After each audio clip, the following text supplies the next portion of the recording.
All right, hey guys, going on? Welcome. Today's mindset training is going to be really simple.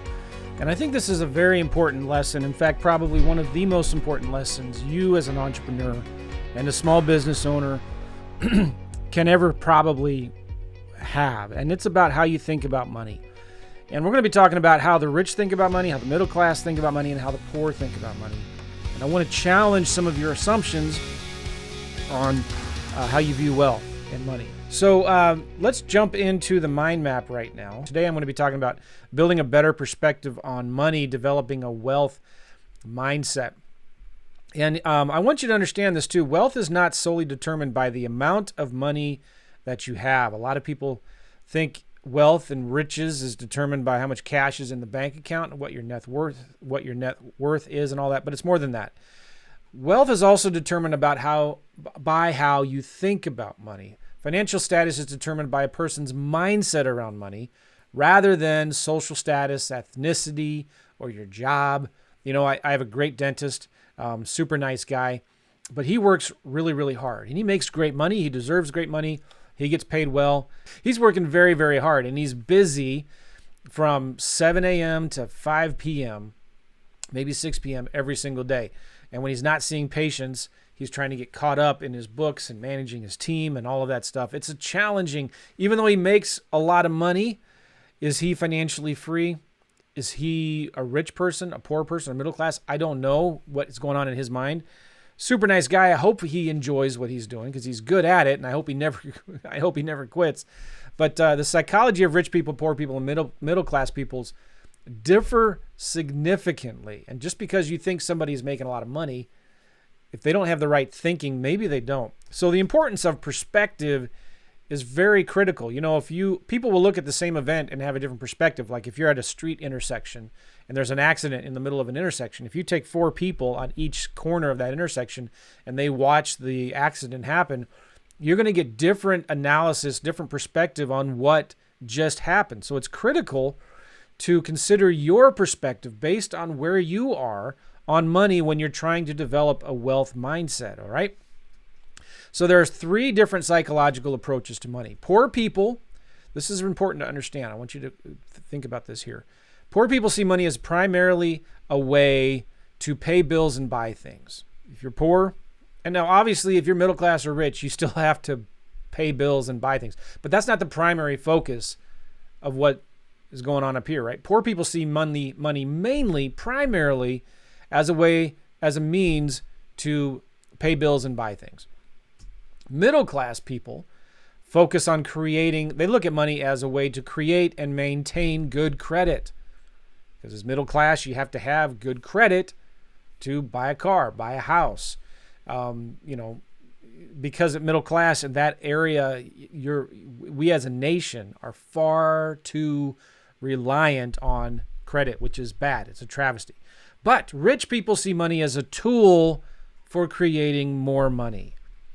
This is really important to understand.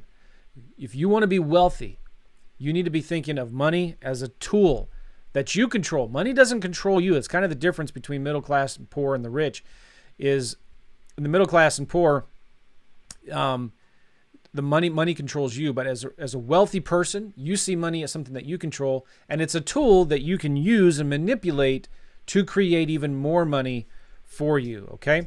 Therefore, it's important to create systems. You need to think in terms of if you're rich and you got a rich mindset, then, and by the way, you can make $100,000 a year, $50,000 a year and still have a wealthy mindset. This is what I'm pushing you towards, right?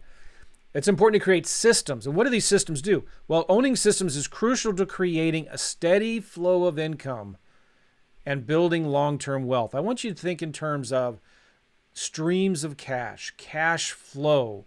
So systems create that.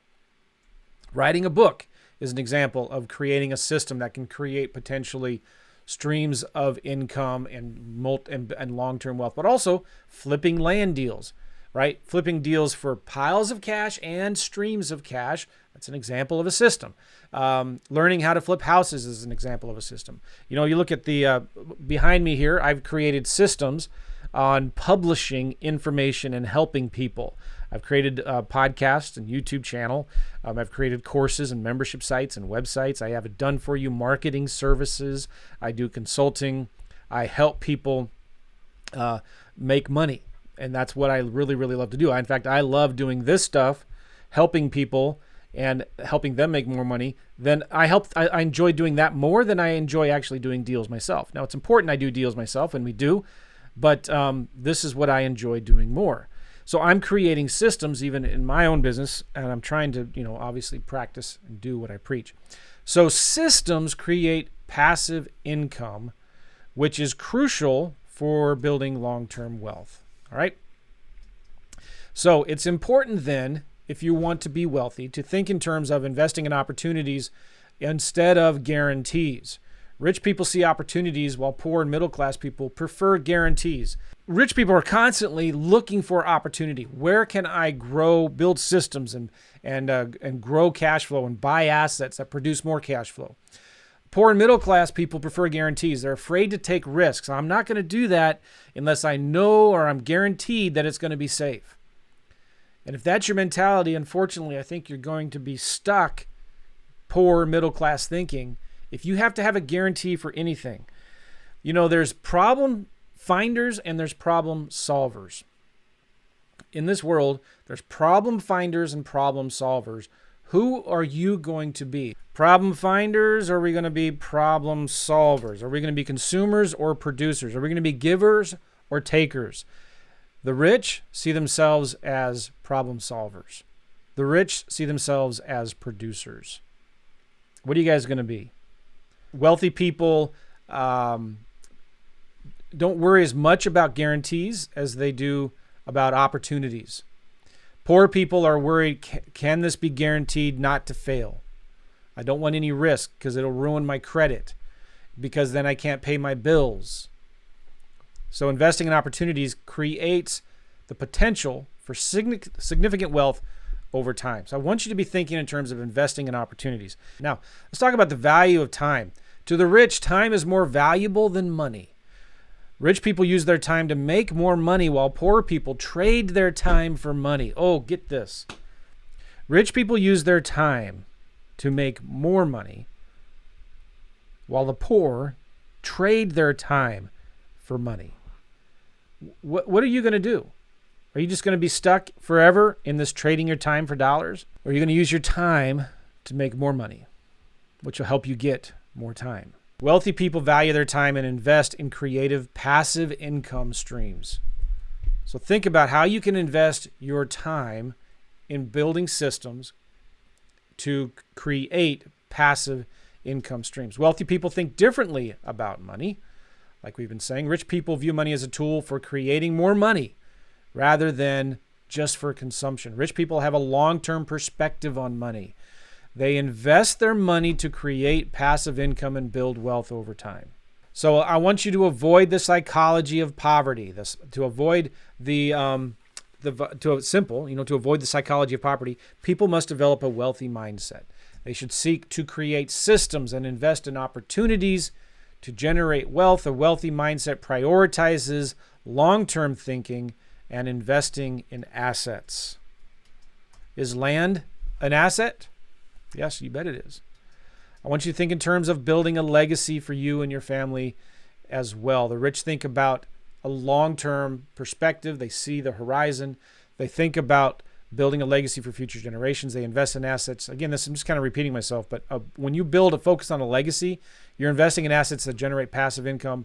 That's critical to creating a long-term legacy. When I'm thinking about my business, I'm thinking about creating a business for my kids and my grandkids. Not just the money. I'm also thinking, how can I train them to think like producers also? How can I train them to create their own businesses, not just take over my business, not just to inherit a bunch of wealth? I'm thinking long-term legacy. I want them to think like rich people as well. Now, we're not talking about loving money. This is not it. The love of money is the root of all evil.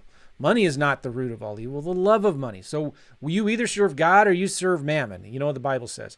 So I'm not talking about serving money. We're here to serve God and use wealth like He created it so that we can help people build his kingdom, love the people, take care of the poor, be a blessing. That's, the thing that God blessed. I'm sorry, I'm getting spiritual here, but I feel like this is important. The reason why God blessed Abraham was just so that he wouldn't be rich and have a ton of sheep, and so that he would be a blessing then to others. So that's why God blesses you. That's why he's blessed me, so that we can be a blessing to others, so that we can be his hand in the earth and show other people how much he loves them. That's what it's for. Think in terms of, what do wealthy people do? Well, they invest in systems. They think about long-term cash flow. They think about business. They think about assets. They think about building a legacy. And then they prioritize creating value for future generations. That's a writer-downer. Wealthy people prioritize creating value for future generations. I'm training my kids how to keep their car clean, how to keep their bedroom clean, how to make their bed. I'm teaching them how to create businesses and do real estate deals. So, if this land investing course is for you, that's great.